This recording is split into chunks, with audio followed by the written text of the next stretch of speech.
There's a kid that lost 115 pounds, and he did it by walking to school every day. Oh, God. He walked to school every day, lost 115 pounds. How long did he have to walk to school? I don't know if I have that in front of me. My wife's cousin, she had lots of kids. She had I want to say she's got 5 or 6 kids. In the entire school year. Oh, no, his sophomore, junior, and senior year. Oh, took him 3 years. He lost 115 pounds. Now, she walked. She lives in a small town in Northern California. She doesn't have anything to do during the day, right? Right. So she would take the kids that she had that were too young and put them in a stroller, and she just started walking.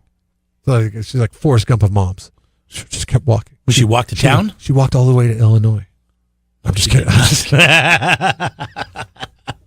I could see your face. No, but she would walk to town. She would walk to town. She would walk around town. She would just walk all day long. Stroller lady. Instead of sitting at home watching TV with the kids, got the kids out. The ones that could walk with her would walk with her.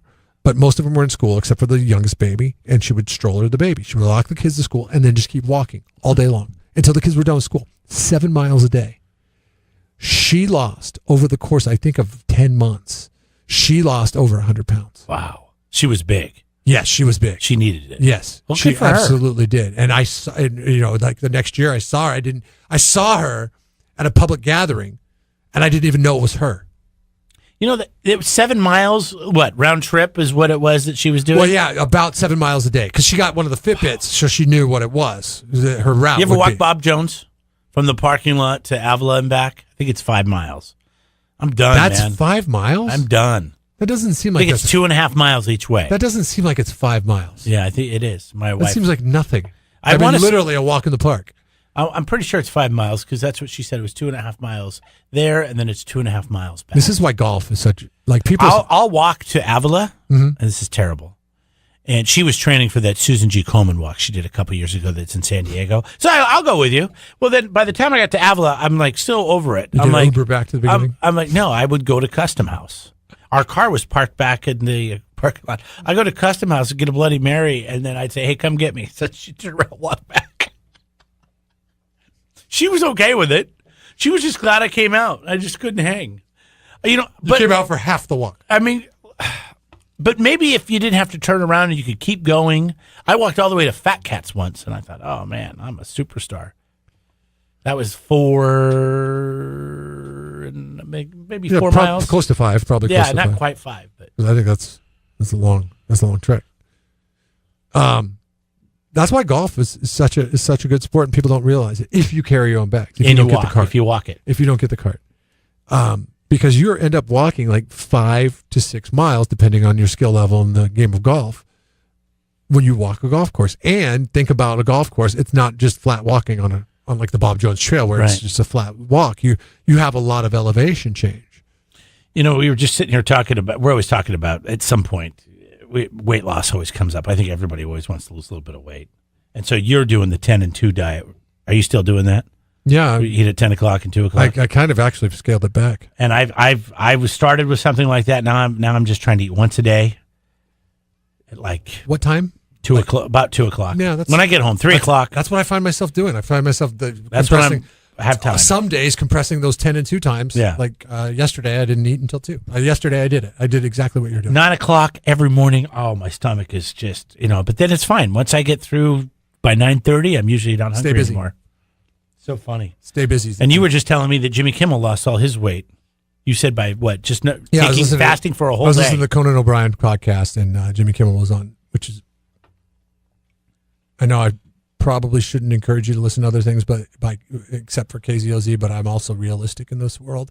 And that is there are people listen to fascinating podcasts because they both are on late night TV, and they talk. Is Conan still doing a late night show? Yes, on TBS. Yes, but it's the format's totally changed. It's a 30-minute show. He will do some interviews, but it's also skit comedy because that's what Conan kind of excelled in early in his career. And writing and stuff like that. So it's a little bit different, but part of the restructuring of his entertainment empire is the podcast, and the podcast is fascinating. At least the Jimmy Kimmel episode is, and the other ones are too that I've listened to. But he's talking about how when he shed all his weight, he doesn't do it anymore, and he's gained some weight back. But when he lost all that weight, and people were like, "Whoa, Kimmel!" He was a fat guy. Kimmel's looking skinny. He stopped eating. He wouldn't eat 2 days a week. So Mondays and Thursdays, he would take off. He would drink water or whatever, but he wouldn't eat. He would not eat a thing on Mondays and Thursdays. And from what I took away from it is that seemed like maybe those were his busy days. So those were the days where he could afford with not going eating.